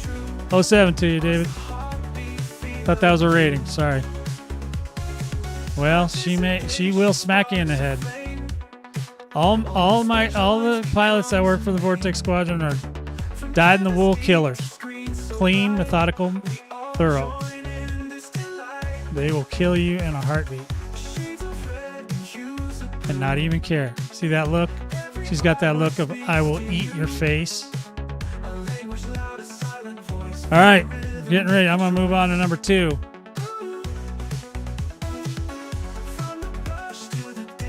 Number 2. Which one's number 2? All right. Nope, it's not that one. Oh, I have 2 of those. All right, here's number 2. There's number 2. All right, she's a little bit darker. She's a little bit, and she's out in the rain. That's why she looks like that. That's Aubrey Polaris. She's also an Imperial pilot. And obviously you see my Imperial. That's the skin you'll win if you go out and do that community goal and share Andy. Oh, I spelled it wrong. I'll have to fix that. Chi Iridani. Okay, we got some 8s and 9s there. Yeah. She's a mean one. You got an 8 on that one, huh? That's a blonde, Sarge. You're not allowed to give it an 8. Platinum blonde, baby. She's a little pale, but you know, she's in the rain. I mean, come on. I get a little pale in the rain too. Yeah, there's community goal over in CHI Iridani, not CHE. Sorry, spelled it wrong. It happens. I'll fix it. Yes, there is. It's community. It's actually kind of a power play-ish goal, but you can still do it even if you're not. If you're aligned with Denton or Denton Patriots or Archer, then you can get extra. Siri. No, you're close though. She's from another game. All right, let me get to the third one. You guys ready? I'm gonna go to the last one. That's today's. Hey, Memphis, what up? What? Are you kidding me? Wow. Give me a sec on that one. I gotta think about that. Let's see. We might have to play the song then. I think I chit-chatted too long. Hold on. Here we go. This is the third one. We'll give this one the full Monty. Feel the rhythm, make your choice. All right, there it is. There's the third one. This is Carina Miko. Carina Miko. Now she's very she's a hauler. She's in her delivery outfit. She's delivering. She's hauling for me today. All right, we got some 8s and 7s. All right, we're doing good. Yeah, look at that hauling ship. That's what we're in today, by the way. I know I haven't moved it yet, but I will. Eventually we'll move it. But I'm not too worried about it right now. At least a 9, definitely A-type. Now this is the other art from the last 2 were actually the model was B2 from Automata, whatever that's called. Automatani Meta, whatever it's called. I can't remember. But you guys know what I mean. B2 was the model. Now B2's got short hair, but obviously I'm an 80s guy, so everybody's got to have long hair, right? That's just normal, typical. So the ship today is obviously the T9. The Coiner T9 Pay to win. All right. So there they are, guys. Keep those ratings coming. If you didn't get to rate during the live stream, you're always welcome to rate in the comments. Just let me know which one you're rating, because I need to know. I need to know. I need to know what you're thinking. Yeah, well, yeah, you know, the AI doesn't really do the real hair from the 80s very well. And maybe it just doesn't have enough data on it. But yeah, so it doesn't give you the full Monte, you know, as far as the hair goes. I used to love those girls that would tease out their hair and wore that 400-pound. You touch their hair and it'd feel like a prismatic shield on their head. That's the bomb there, baby. Now, did I forget an 07? David, did I get you? KS, I don't know. David, 07. Yeah, that one. That one, Urban Orange. Good job. Love it when you guys figure out what I was talking about. That's where those models are from. All right, and 07 to I got KS. Wasn't there another one? Was there another one? Oh, I thought there was another one. Hold on, I got to scroll up. Oh, and also, Willy Nilly, thank you for the 100 NOKs. Thank you very much. I don't know what that means, but it's 100. It's good enough for me. All right, so and then there was there one more? Was there one more? David, if I missed anybody, you guys let me know. I can't see. All right, so we're good. All the pictures from the era are probably too low res. No, and I've tried some of them. Because we had literally had Polaroid. We literally had that camera. It's like it looked like a big giant, looked like a T10, and you'd go, and then the little picture would pop out, and you had to, and then it would develop itself. That was amazing tech. Yeah, I love them. Yeah, me too. So yeah, I have taken some pictures from the 80s and tried them, but I've also tried, like, there are some ladies on the internet that still like that hairstyle and they still wear it. The younger ladies that still wear it, and they've got it, but when I put it through the AI never gets it quite right. So I just, oh yeah. Yeah, the 1 hour photo. I used to love the photo, Matt. The photo, yeah, 1 hour photo. Yeah, those were cool. But you had to really, keep track of your pictures, because you'd get those little rolls and you just throw them in a pile, and then 2 years later you're like, oh yeah, I never got this one developed, and you'd have to go develop it. So the only other huge issue I wanted to go over today was the Trailblazers, the Echoes, there's 6 or 7, I think. The Trailblazer ships are great, but the biggest problem is obviously it's almost impossible to get to them in a lot of cases. Now you can park out a little further and still get to them, and it's a little less convenient, but if you're trying to avoid pirates, stuff like that. So this is one of the reasons why I think we should have a connector between the carrier and the Trailblazer, so that you can just pull up your carrier, you can put in a buy order, and the carrier can fulfill it through some sort of a connector, right? That's all I was talking about earlier. Because whether on purpose or by accident, people will fill up those systems so that you cannot move a carrier into them. Now, okay, you could say, oh, well, you just need to let more carriers in. Well, okay, all right, fine.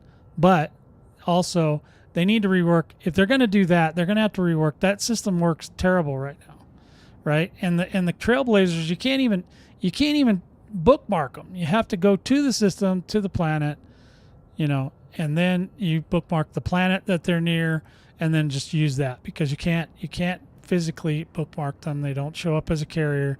They don't show up as a mega ship. They don't show up. I don't know what the hell they show up as, but they on your screen, on your left panel, right?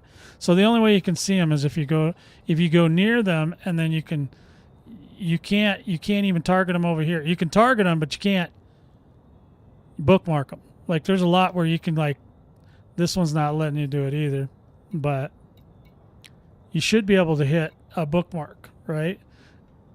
On these, and it's not letting us. So this is I guess this is a good example of, because on a lot of stuff like, oh sorry, if you go to the let's say Cygnus Prime, right? See, you can bookmark this. This is what's really helpful, especially if they decide they're gonna move those trailblazers away from the bubble at some point, a little further out, then we're gonna need to know where they go, right? And it's a lot easier to just have the bookmark and then follow, so everybody can follow. If you got my carrier bookmarked, you can always know where the carrier is because it's a bookmark, and then you can go bing and it goes out there. That's a great system. So did I Meccan stream 2 hours ago about colonization? Yeah, was that a live stream? I thought it was just a video. Yeah, I did see it. You got, just when you're listening to Meccan, just understand he's usually talking about himself or one of his squad mates, right? So it's only bricked if you went hog wild, which I already told my boys the whole time. Like, look, build bridges, build small stuff, don't go crazy, because what's going to happen is they're going to change the way the whole thing works and you're going to screw yourself.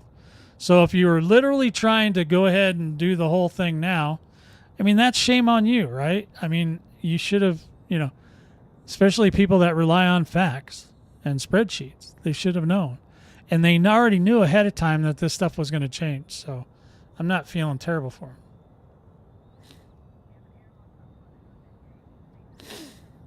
Let's see. So Urban Orange is saying the parking spots for fleet carriers are too close to the sun. Every time you go to a carrier, you burn your ships, even if it's cold.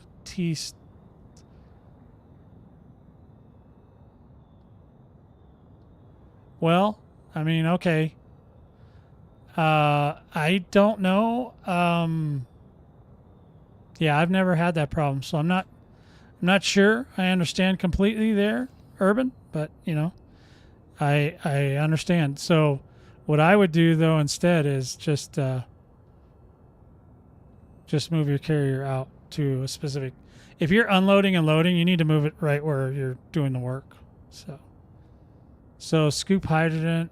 You still, Gunther, are you gonna run that playbook every single time?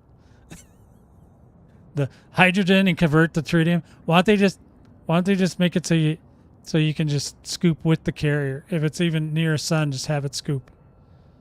Wouldn't that work? It'd have like a longer, like it could scoop from really far away. Yeah, I'd rather do that. I don't know what the hell you're talking about with the hydrogen. Okay. Well, yeah, that's what I would do. I don't want to convert. I don't want to do any extra work to make fuel. Okay? It's bad enough what we got to do now. Do you want more work, Gunther? That would drive you nuts. You're always in a all fire hurry all the time. You're flying back and forth to the bubble and back, and I don't know how that's going to work for you. Oh, yeah, no, it should just fuel scoop. Yeah. Yeah, don't get me confused with big words like isotope. Oh, well, yeah, okay. Yeah, just yeah, let's just break that down and go right to, we need the carrier just needs to fuel scoop. That's it.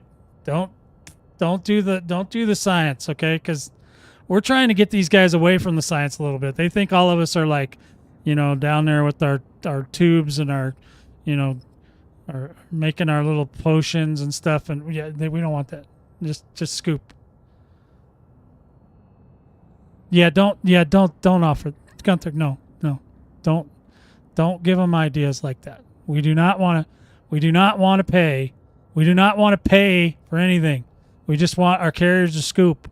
When you go for it, go big, man. Just don't give them ideas like that. Then they're going to give you something crazy you have to do to get it. Don't do that. No, just say, hey, look, we want to. Yeah, yeah. I am saying that we don't all have a chem lab in our house. Really. That's the most outstanding answer I've ever heard. You must have a goddamn IQ of 160. You are goddamn gifted. You're a goddamn genius. Okay, well, okay, Mr. Junior Developer. Don't give them any ideas, okay? You don't. It doesn't matter. It doesn't matter to me if it kills the tritium market. Tritium sucks, okay? It's a sucky thing. What market is that? Who's selling that on the market that you go visit frequently? Don't you just go mine it? I mean, you can still mine and you can still buy it, but why not just let the damn thing suck it up? Well, okay, whatever. That's going to suck next. You just want, just fuel scoop. I'm Gunther, 100%. That's the most outstanding answer I've ever Just heard. fuel scoop. You must have a goddamn IQ of 160. You are goddamn gifted. You're a goddamn genius. He is a goddamn genius. Goddamn genius. So, yeah. No, that's great. No, great idea. I don't know if we'll ever get it, but I like it.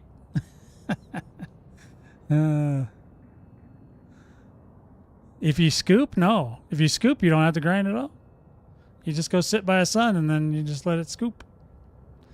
SC Urban saying the shoulder of Orion has 7 carriers parked in one system from which the new stations get served. The carriers are all parked too close to the star. Oh, well, tell them to move them. Just tell them to move them out. Obviously, they're not worried about it. Or else they'd have moved them. Tell them to move them for you guys so you don't burn your ships. I mean, I don't know that that's, I don't know. I don't know that that's going to be a thing they're going to work on.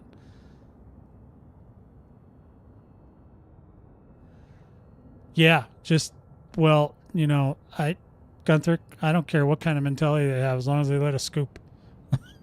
I don't care what they do. They can knock themselves out.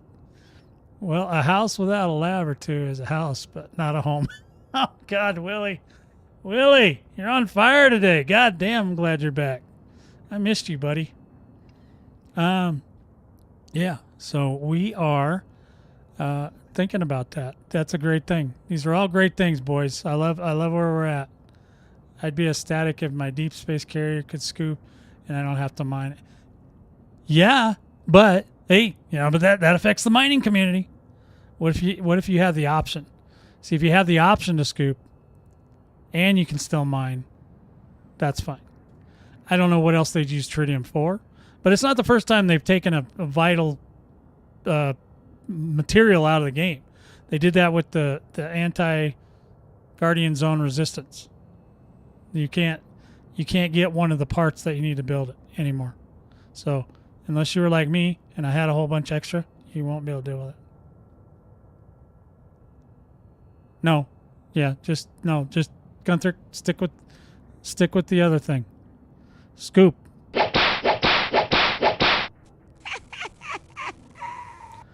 I knew somebody was going to get one today. All right, so you must pay for I don't think that the devs now are quite as bad as the old ones, because the old ones would have made us do, like, we would have had to go, fly, 18 million miles or light years, and then we would have had to go, touch grass on one planet on one side of the universe, and then go touch grass on another. Those guys used to be really bad. These guys aren't that bad. So I think they're taking down barriers. They're taking down a lot of barriers. Even the new ship, they took down the barrier because that's an Imperial ship, and it should have a rank associated with it, but it does not, which is the first time they've ever done that. Of course, if it had to have a rank associated with it, nobody would buy it. So they're always trying to fall out. Yeah. They're always trying to remove a lot of the barriers, and that's good. And I'm pretty sure they're going to do that with colonization at some point, but they have to address a couple other things. They definitely have to address they're trying to take away a lot of the material grind from a lot of things, or at least make it more palatable. So it didn't piss me off, but it didn't surprise me, because if it had to have the rank, then nobody would buy the ship, right? Because I know you're probably a king and an admiral, and I'm a king and an admiral, but most of the people will not do that grind because it's just it's too much. And it's not fun. It's boring as hell. It's like this. It's boring as hell. Moving cargo all the time. Work on my HVAC. Should be fallout proof this summer. Yes. Yeah, there you go. No, Gunthric, that's anti-marketing. Shame on you. Bad Gunthric. Bad Gunthric. That's $20 you're taking right out of taking out of Frontier's pocket. They're not going to agree to that. What are you nuts? That's like if you don't get you work for all your ass off and you don't get no money. Then what are you going to you really want to put a barrier on it? Well, you don't have to do the work anymore. That's fine. But yeah, it's not going that way. You know it's not going that way. Don't know what to tell you, bud. That's a terrible, terrible thing. Some of my friends are like that. Oh, you need to go through the same thing. No, they don't, because they won't. It's too hard. Well, you can disagree all you want. I disagree with you, but it's not going to change the fact that you already know it's not going to go that way. I mean, whether we like it or not, it's not going that way. They're not gonna put a restriction in just to make Gunthric happy. The one guy. Yeah. So I think, what time is it? How long? Oh my God, I talked a lot. I think we're gonna. I know you didn't.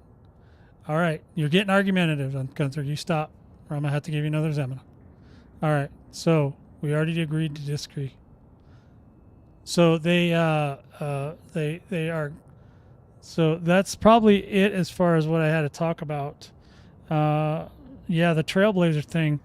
I really wish they would do something about that. But I mean, it's still working because people are still willing to do it. But I think that in the long run, it's just going to cause. It's just going to continue to cause a problem, especially as more people figure it out what's going on. It takes people a while to figure out what's going on. Like, people don't even know there's an event going on today. They have no idea. Grinding my way through the fish I caught. Oh, you got some fish? Yeah, what is it with you guys and the fish? Oh, you're talking about real life?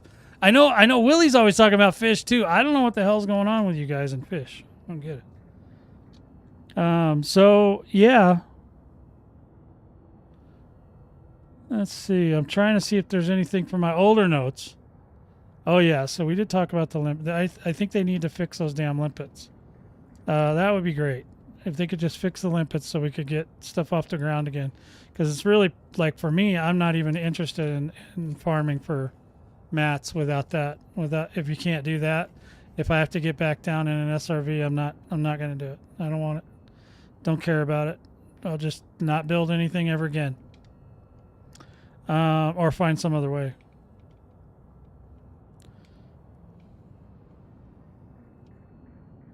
So I think that's it.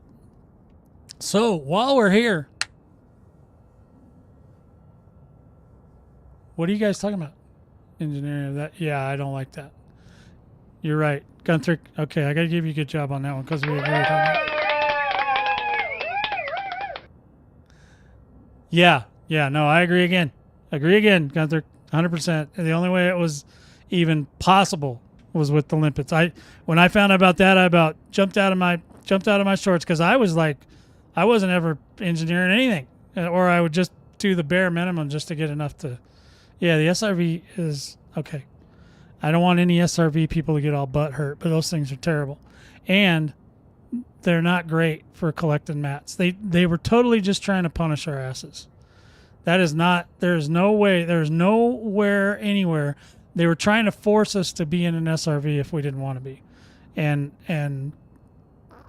maybe they thought it was a good idea because they liked them. And I know that one of the guys that used to work one of the guys that used to work on the team pushed for getting the Scorpion, the Scorpius or Scorpion version of the SRV, but then they never gave us anything to do with it. You got this metal monster, that just can just mow down anything with a gun, and then they never gave us any game loops to go with it.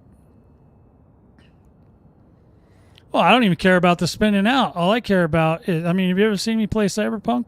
Shit. I don't care about spinning out. What I care about is that it's just not, there's nothing to do in them except travel and collect materials. And that's it. And it sucks. And it's all science. There's no, I mean, you put this giant gun on it and then you don't give us anything to kill with it. I mean, nobody cares about the Guardian drones. They suck. They're stupid. We don't care about them. Yeah, scooping mats off the ground. You can do that with your ship now, though. I heard. I've seen videos of that. I think Atlas put out some videos about that.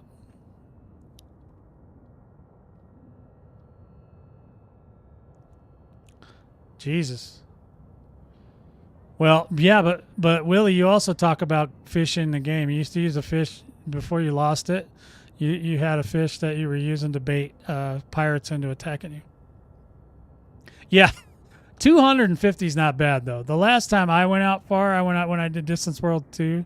To get back, I had to do like over 500, and I got halfway home and I got stuck in a neutron star, and I died. So I had to do that whole like 2.5 hours. I had to do again. That's insane though, 250 jumps. But you're pretty fast, and plus with the SEO, don't you just push around the sun and keep going? I mean, I think it's a lot better now than it used to be, because you can just take the SEO, or you fuel up and then you hit the SEO, push past the sun, and then hit the jump. So I mean, there's that. Well, everybody'd love a long jump. That's called a carrier. You're going to fill our ships up with so many frickin' modules that we're not even going to be able to put any defense. Okay, here again, here's the problem. You want to go further. I get that. But what you probably want to go after is something like player-made jump gates or something. Some way to create a jump gate, whether it's temporary or permanent, doesn't matter. But you create a wormhole. Like, so look for a module. It's part of the package. It comes with the ship that can create a wormhole and let you go further. Or you have to ride the superhighway. Yeah, I know these exist in science fiction.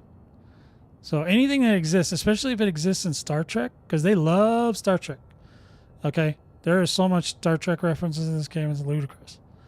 So yeah, if it exists in Star Trek, we should be able to get it. Where you can do a wormhole, and maybe it can go super far. Doesn't have to be permanent. Now, I don't have a problem with permanent ones either. I used to play a game called Jump. Every game that's got those jump gates, I love them. They usually end up inspiring a lot of wars because people try to gatekeep the jump gates, so you can't. And I think, okay, so EVE Online has it. Yeah, Thargoids have a lot of holes that we haven't explored yet. See what I did there? So, yeah. So anyway, podcast. If anybody wants to do a podcast and get on and talk about Elite Dangerous and argue real time with me, voice, not just text me, I'm down. So let me know. I've already got the artwork. I got everything ready. I just need at least one participant. And it would have to be something that's scheduled like every week or every 2 weeks, something like that. Yeah, they have a lot of different. Yeah, there's a lot, but they have a lot in the game. There's a crap ton of Star Trek stuff. So anything that, so somebody at the company likes Star Trek. That's why we keep getting more Star Trek stuff. So all I'm saying is, and especially with like Deep Space Nine and stuff, they were able to create wormholes, and that's probably, and that might be something to do with that engine that these guys want. Because they're carrying around 3 Class 7 modules and they think it should be faster than a Mandalay, which I just don't know that that's true. They need a better engine. They need a more refined engine to get us that creates wormholes, that creates that goes faster, stronger, more better, more stable. Will work like crap if you put it in an old ship, which is what they've been doing anyway. I'm just telling you guys, I got ideas. I watch a lot of science fiction, guys, so maybe you guys do too. I don't know. I don't know most of you personally. I wouldn't have a problem getting to know you personally, but, that's that. All right, guys, so, hey, look, if you want to join the squadron, I'm going to talk to you today about your extended Pilots Federation warranty. If you want to join the squadron, the best way to do that, first place you want to go is to the Discord. Okay, so I'm going to give you the link to the Discord right now. And boom, there it is. Discord. Go there. Self-verify yourself. Now, hopefully nothing dirty's on the screen. Let's see. Oh, yeah, here we go. So then you want to... why do I do that? Okay, wait. I'm trying to find... So you go to the Discord. Well, you guys are seeing all my secrets today. Then it will bring you here, right? That link will bring you here to this page. And you go to... You go down the welcome here. And at the bottom of this welcome, right here, is you go to choose your role. So verify yourself. Go to the verify yourself page, and you come in here and you make a choice. Okay, as the choices are, you can be just verified, which means you don't want to join the squadron. You just want to join the community, right? Perfectly fine. I have no problem with that. You can also, if you're thinking about joining, but you're not sure yet, hit the prospect button. Or if you just want to join. We don't ask any questions. We don't do nothing. We just put you in. You're an agent, and that gives you full access to everything. Actually, verified does too, but agent lets me know that you are a member, and then you can use these if you want. We also have these handy dandy avatars that you can use on any social media, including Discords, and if you have Turbo, you can specifically assign different pictures to every individual Discord. So, and I don't get any kickbacks for Turbo either. So, yeah, you can. This is the Wing Agent. This is the Wing Prospect. If you want to wear them, you can wear them. You can see in here. You can see the commanders that are in here. Most of them have it. Okay, which is great. And then there aren't any. Oh yeah, so some of these guys, these are holdouts. I'll get them. But most of the people that have gone all the way in. Now, there's another thing they do here, too. They also put Commander on the front of their name. You don't have to do that. I think it just looks cool. It's for RP reasons. So I also have an instant promotion offer. If you guys want to know about that. I know you do, because you're here. If you're still in the thing, you're ready. So then there's the promotion. If you want to get promoted from agent, which is what, if you join, you'll be an agent. But if you want to get promoted to this yellow one here, this Wing Commander one, all you got to do, you got to go over to Anara. All right. Now, if you're not a member of Anara yet, you should be. It's anara.cz, and I'll give you a link to it. There you go. Boom. Link in the chat or in the description if you're not. The chat, something fell off my desk. The hell if I know what it was. So, yeah, you go there, you sign up here. So you create a commander profile, right? And you can fill it out as much as you want. But basically, once you get it filled out, then you can go over to this button should say connect your Frontier account. And you connect this to your Frontier account, whether it's the PC version or the Steam version. You can connect it. And once you do that, it'll import all of your data so you can find out everything there is to know about your commander, right? Including your money, everything, your credits, assets. If you need to find something in the galaxy, this thing has all kinds of searches for all kinds of stuff. Trade routes, commodities, everything, right? So you go in there, you connect that, and once that's connected, then you're set there. So that's level 2, right? But you also, once you get in there and set, then you go to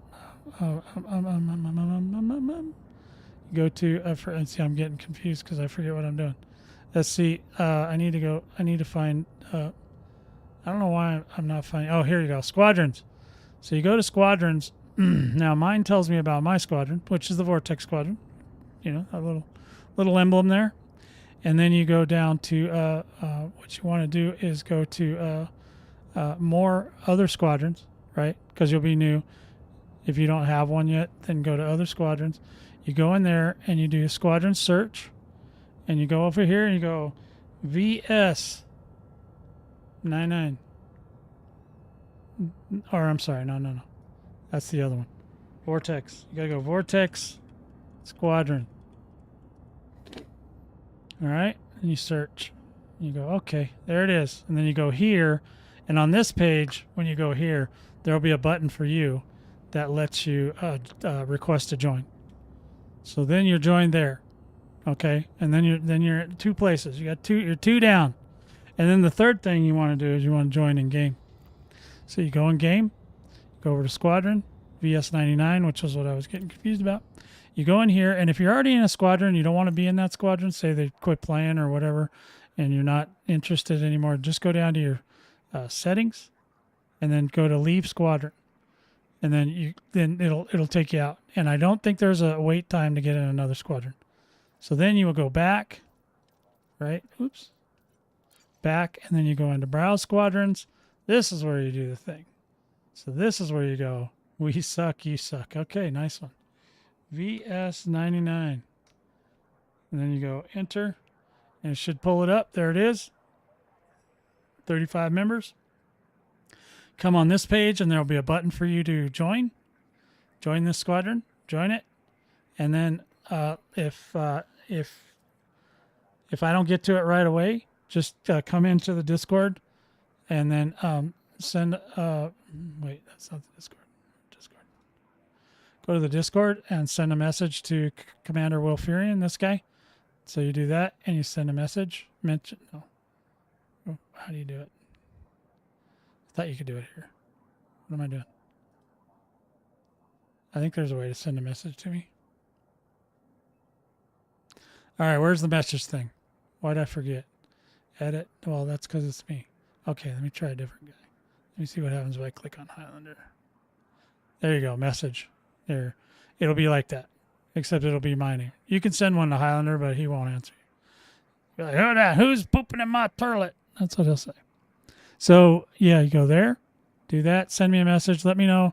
If your name is different in the Discord than it is on the Inara or in-game, you have to let me know, and then I can find it. Once I find them all, then I'll upgrade you to this yellow here. And also, you can, at that point, I will send you a personal message and give you the, oh my God, I will give you the badge, the Wing Commander badge. So that's what all these guys are wearing mostly.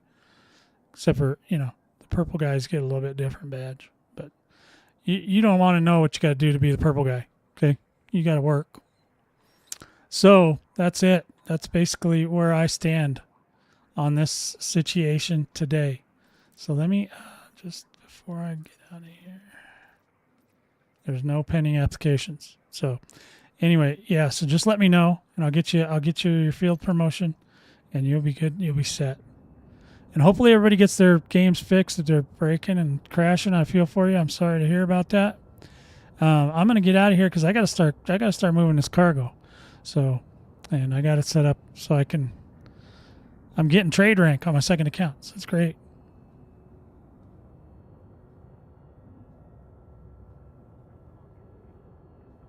Yeah, even I don't remember some of them. You're right, Sarge. That's correct. We do have to have one. Well, I think that of the podcasts, most of them are not current enough. They need to be more current data. So who knows? Who knows? Maybe we'll get Meccan. I know a lot of the older squad members are not. They've already done many podcasts with it. Oh, you have to, okay. Yeah, okay, to get purple. Okay. All right, I got you. That's funny, isn't it? You're kind of funny. You got jokes. I love it. Yeah. Oh, yeah. Well, I doubt there are people that remember some of the older podcasts. So once in a while they'll go, where's all the War Commander shows? I'm like, they're gone. I mean, they're not gone. They're just privated because I don't, if nobody's watching them anymore, I'm not keeping them online. Don't need to do that. I don't need to see my entire history. It only matters to me. Nobody cares about what you did in the past. They want to know what you're doing now. So, yeah, I do want to do a podcast that no one remembers. I don't know, Sarge. I will have to try and look for it because I do not remember an Elite Dangerous one. I remember Vega, War Commander, and we even had some other games. We had that robot game, and we had some other ones. I just don't remember. It's been a long time. But, I've created, how much content I put out. So there's a point where it just falls off the end of the, my brain is flat. Well, we'll ask him next time the Canadian graces us with his presence. We'll ask him. Anyway, thank you, everybody, for coming out today. I appreciate all of you. 07s to you. Good luck out there. Like I said, don't go crazy with colonization. Just chill. It's getting fixed. And I'm sure there's going to be a Trailblazers 3 update pretty soon. And we get new ships. So when you get the new ship, I think that's why they have an event. They're using the event to get you to the ships, And they're going to want you to go field test those ships on other ships. And I, of course, will test it on Thargoids, as one does. But I got to get it first. So I can't get it till Tuesday. So look for that next week at some point when I get them engineered. Because I can't make just one. I got to make 2. So I'm not buying 2, but I'll buy 1. And then I'll make that one. And then I'll make the other one. You know what I'm saying? Well, the Stellar version. I'm going to get the Stellar version. So that's going to be a thing. Yeah, I've heard about that utility, and I know Sergeant uses it. I don't know how he finds it yet, but I'm okay. I'm okay because I'm a big fan of just pressing the button every once in a while. So I do that. Yeah, most people, like Sergeant, had a hell of a time installing it. So unless there's like a super simple way to install it, I'm not going to get into it because Windows has way too many hurdles. You like it? Okay. Well, if Sergeant puts together an easy peasy way of installing it, or him and Highlander get together and make it, then I'll promote it. But otherwise, yeah, it's got to be easy though. My guys like easy. All right. My team likes easy. We don't want to be confused. So anyway, if they can get me to install it, then I'll really promote it. It's gonna be a lot of work though, boys. Get ready. Guys, gals, commanders, pals, love you, but I gotta go. I got to get back to work. I'll talk to you guys next time.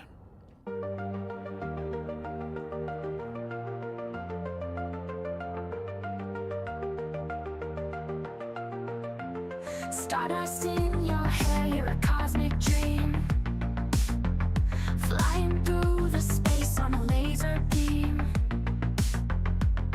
Galactic whispers calling out your name. Vortex squadron lights up just the same.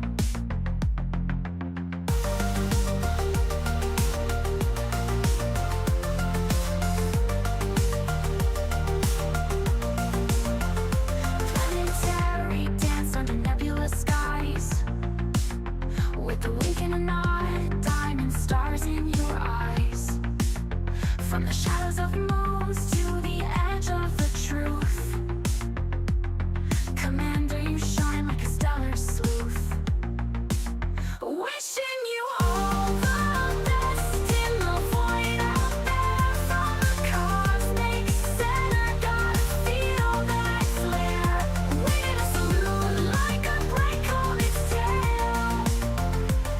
Commander will follow, no way we could fail.